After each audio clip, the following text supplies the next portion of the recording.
Welcome to Digital Marketing ROI, the podcast that connects marketing to your business's revenue and covers everything you need to know to stay up to date in this crazy digital marketing world.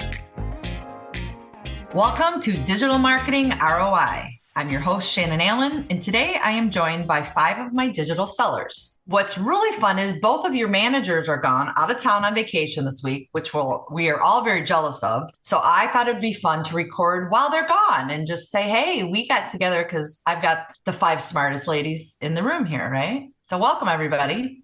Hi, Shannon. Hi, Shannon. Hi. Hello. All right. So I thought it'd be kind of cool to, and worthwhile for our listeners to specifically ask you guys that are living out in the field, talking to clients, talking to businesses, really about digital marketing in 2025, right? And really get the perspective from you guys as you're out there every day, talking to your clients, helping them solve their problems, and really coming up with some great digital marketing strategies. Because we know that it really comes down to strategy. All the solutions do the same thing, but if you don't have a strategy behind it, then really what's the point of marketing, right? So Carly, I'm going to start with you. You're one of my senior sellers. You've been here the longest, right? Woohoo. So we know we've been working with clients on strategies and renewals recently for 2025, and we're helping those clients to identify what is their best digital strategy, and more importantly, what budget will align with their goals. We also know that according to eMarketer, in 2025, a digital budget is predicted to be 72.5% of an overall marketing budget, which it's a big number. And as a marketing agency, I love to hear this. What would be some advice, Carly, that you would give our listeners when it comes really to the stat and working on their strategy?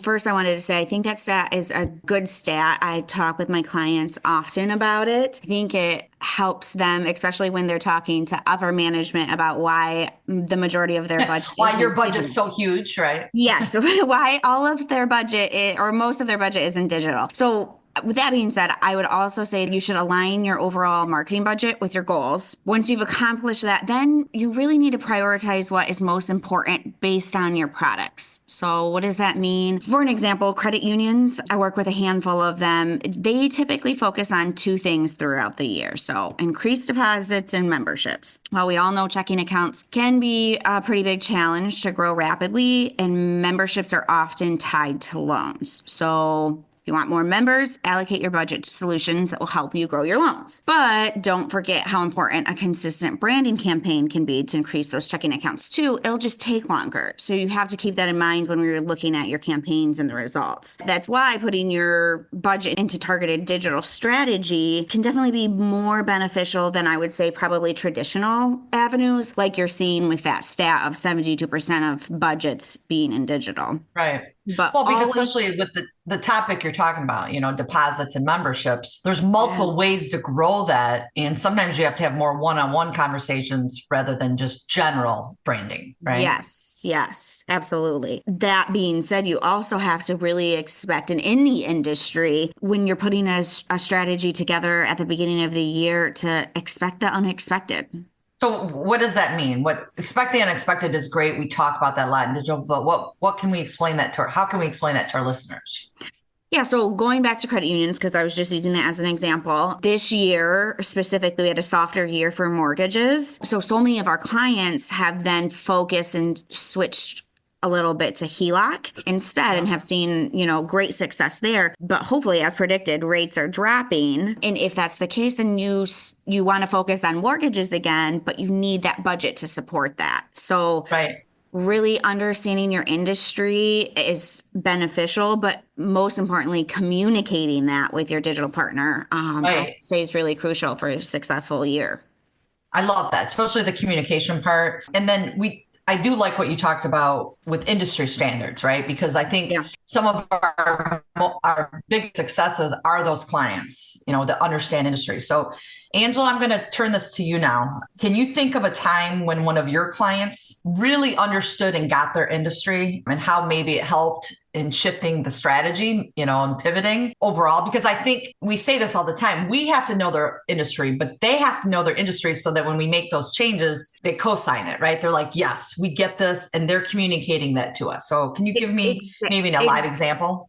Yeah, exactly. Like we take the strategy and the data and we tell the story behind it, but we need their buy-in too. So, I mean, Yes. we have to be experts on their industry just like they are. But sometimes I feel like we have the ability to take a step back and unpack what is going on in the industry and maybe bring to mind some things to them that they might not have seen or thought of. So the auto industry specifically comes to mind, especially when it comes to like the used car sector of that, which is a really fun one for me to work with because I have many car dealers. At FDS, quite a few of us work with many car dealers, and it's kind of cool that we can bounce ideas off of each other and look at, other markets, industry trends, and other brands as well. But specifically with used, over the last couple of years, it's really faced a roller coaster of challenges, as many industries have. Hopefully, we're on the flip side of that. One dealer in particular was feeling like a factor of having very sparse inventory led to high prices for used cars because, there's more demand, less inventory, the prices can be higher. And he realized that, after we brought to him strategies that he needed more inventory and to shift his marketing focus for his used car sector. So what we proposed was a message of we want your trade rather than relying on going to auctions and just taking what you can get at the auction and hoping that you can sell it and hoping that that's what somebody's looking for. So what we did with that curated marketing campaign is we targeted past buyers. And as a result, the dealership increases inventory, increased our gross profit margin because we, in the industry, we know that their highest profit margin is likely going to be in the used sector. And in turn, we were able to stay ahead of the industry trends for him, which in turn helped his growth overall. So I feel like when we have the buy-in from them to trust us, analyze their data and say, this is what we're seeing and this is what we really think that can help. And they have the open mind to do that and trust us and see that we know what we're talking about is so rewarding as well. So that's one that is kind of near and dear to my heart and just close to it. Just because I have quite a few and I just love seeing that they're taking our advice and running with not that. all car dealers are as open to strategic meetings. They're busy, like a busy guy. 100%. Not that we're not all busy, but it really comes down to reporting and you guys having the ability to sit in front of your clients who can give you feedback on the industry and then, complete that strategy in that meeting. That's ROI at its best. So I love that example. That's great. 100%. And any of my car dealers that are listening to this right now, as you know, I make you meet with me monthly. And I told you in the very beginning that was going to be going to be a requirement. Don't blow me off. Don't blow me off. To work with FDS. And they understand why. Like they know we can take monthly data and make and pivot changes that they need. And when the industry changes and the trends are looking towards something else that we can maximize on and change their campaigns, it works. Yeah, it does 100%. All right, I'm going to shift gears a little bit and talk about something that's on everybody's list, I think, in digital marketing in 2025, and that's video streaming or OTT, CTV, whatever you might call it. Rory, I'm going to ask this question for you. So in 2024, you started working with a brand new client that really only came to us with a video strategy that you had brought to them. Can you tell us a little bit more about his success and how focusing on this very specific digital solution made a difference in his ROI? Yeah. So I had reached out to this client and he was willing to connect with me because he saw what I want more clients to see or more prospective clients to see, which is a gap in their video strategy overall. Yeah. So he's historically only done traditional broadcast with limited to no targeting. And I think there might have been some streaming offerings there, but I'm not exactly sure what they were. He hadn't been satisfied with it and knew that he was missing something. And so we worked on creating a connected TV OTT strategy for him. And he immediately wanted to go very heavy in the May and June months because he sells higher end pergolas, sunrooms, retractable awnings. So he's very seasonal in a sense. He's very seasonal. And so he immediately just went to the idea that he needed to push those 2 months and then scale back significantly, really the rest of 2024. But he was getting such great results that he ended up changing really his almost entire budget that we had planned out because he felt like he was getting such great success. And I think he had done really well in 2020 to 2022, which I've been hearing a lot of, but his business had slowed in 23. And with this video strategy that we had in place, he had 1 and maybe even 2 months that were his biggest months that he's had ever. I think he's for sure a believer in what we do, and also listening to us and letting us kind of dictate not only the video strategy, but maybe even to a degree, the seasonality that he thought he had. Yeah. Sometimes what they think is happening, we have to watch the data. Can I ask you this question on as results? Because we know sometimes with video, when we're utilizing that, it's a little bit more difficult, especially if our focus is all large screen devices, right? CTV, the connected TV. There's not as much action. We can track conversions. We know that clients can come back to a website within 30 days. We know that we can track completions, but was he also tracking his sales during that time and saying, my sales went up and the correlation is the only thing different I did was this video strategy with FDS? That's exactly right. He thankfully is a very analytical, prepared client in these reporting meetings and had that data so that he could point to, I know what we did last year at this time, and here's where we are this year at this time, revenue-wise, jobs-wise. Their closing ratio didn't decrease, which was also something that he was paying attention to. Really, the biggest change, he said, maybe even the only change in his marketing strategy was us. I think he had maybe like a billboard in there at the beginning, but thus far it's just been partnering with us on this video strategy. So that's great. And it's so helpful when the clients are also, they're in it with us and bringing us their data and, the good and the bad, because marketing isn't always this, uphill climb. Sometimes it's a roller coaster, right? And we have peaks and valleys. And that's why, going back to Angela's question on industry, they all tie together. So I love that, especially the ROI part, right? His return on investment, he can measure, which my guess is in 2025, you guys have a better picture of what that looks like for his strategy. Yeah, that's great. All right. So I do think that the majority of our meetings, I've been on a ton of meetings with you guys lately as we're, renewing the year, figuring out budgets for everybody. And I'm pretty sure in every client that we've worked with, we've been talking about a video strategy. But that doesn't just mean, am I going to use large screen? Am I going to target this audience? That's a huge portion of it. But the other portion is the creative message, right? So we talk a lot about we recommend a 15 and a 30. Even 2 years ago, I was telling people you can do a 60 because everybody wants to do a 60-second because you can say more in your message. But what we're finding is 60s just they're not as valuable. 15s and 30s, you can still say a lot in a 15 and a 30, and they just seem to perform better.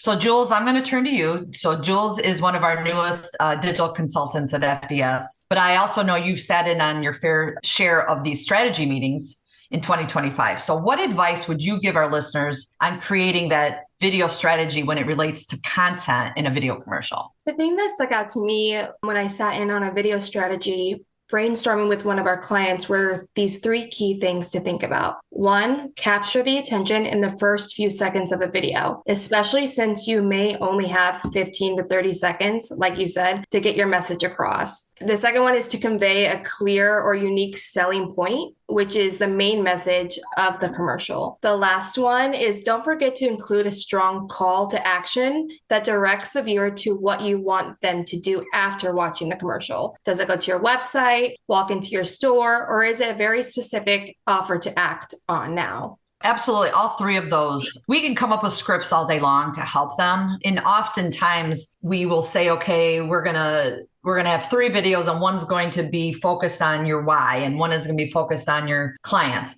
But in each of those, we still have to tell them exactly what you said. Capture their attention really quick, convey what is your clear message, and then give it a call to action. And sometimes I think the call to action is they forget about, right? It's, it doesn't have to be a sale. It doesn't have to be 25% off. In fact, a video doesn't always do that, but it is like, come see us today, right? Go to our website. So that call to action, I think, is sometimes that we don't always finish the end of the story in the video. And I think that's, out of those 3, that's one that sometimes might get missed. So I love that. All right. So these are all really great tips. I think if there's one thing to take away from today's podcast for our listeners, it would be to really incorporate that video strategy. So we're going to move last but not least to Jessica. Jessica, the final tip I want to talk to you about is usually what it's our highest ROI out of all our products, and that's search engine marketing, or SEM for short. So the prediction that we have continually been talking to our clients about is this cost per click increase. We saw, I think prediction was about an 8% increase in 2024 of cost per click, and it ended up being a 10.43% in 2024 on an average. I saw some industries higher, I saw some industries lower, but that average was just about a little over 10%. We are telling our clients now to look at a 10 to 15% increase in your budget. And,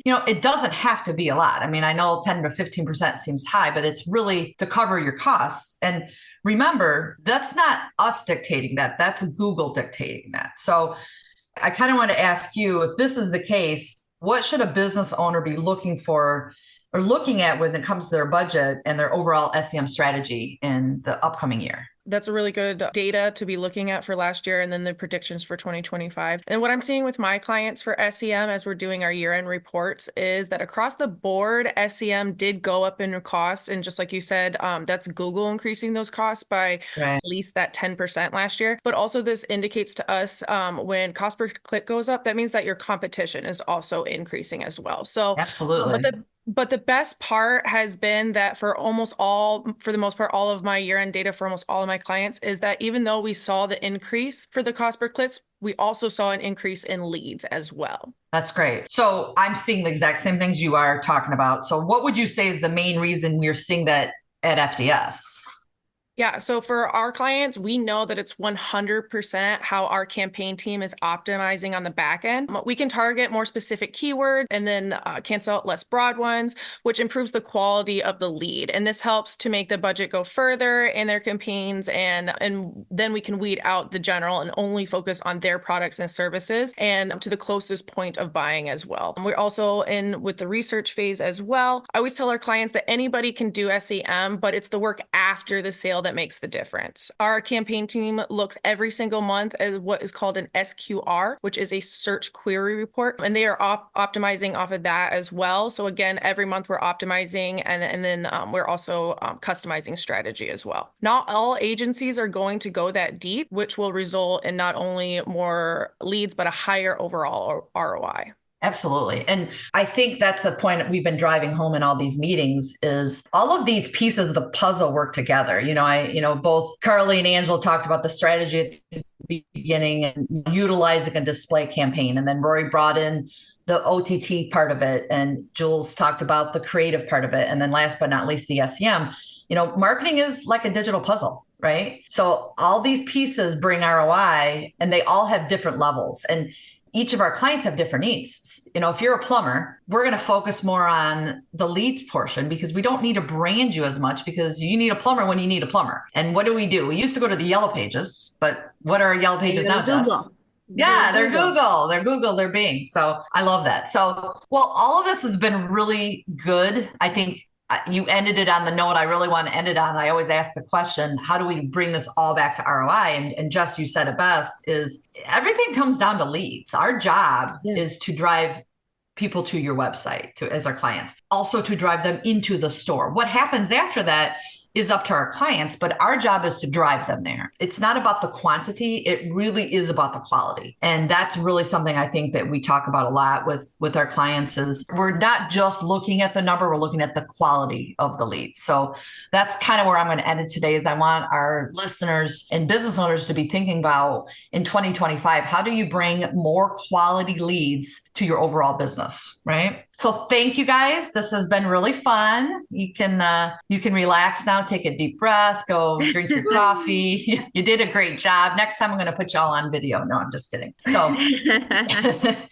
thank you. Thanks again to our listeners. You've been listening to Digital Marketing ROI, and join us next time for our next episode.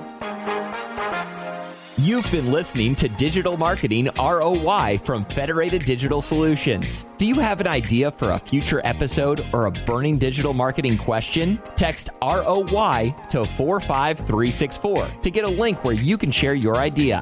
Subscribe to get new episodes every other Thursday, plus Tip Tuesday insights every week.